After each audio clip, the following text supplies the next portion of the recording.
ऐसे अमल में सब्र से काम लो जिसका सवाब तुम्हारे लिए ज़रूरी हो, और ऐसे अमल को करने से सब्र करो जिसकी सज़ा के लिए तुम्हारे पास सब्र ना हो।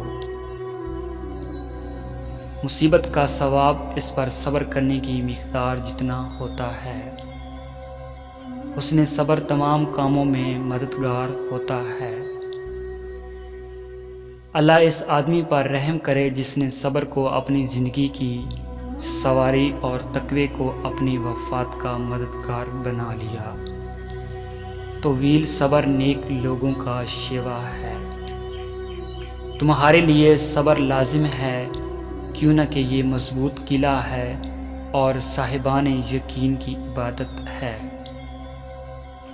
जिस चीज़ से तुमने सब्र किया वो इन चीज़ों से बेहतर होती है जिससे तुम लुत्फ़ अंदोज़ हो चुके हो। बेहतरीन आदतों की अलामत बलाओं पर सब्र करना है।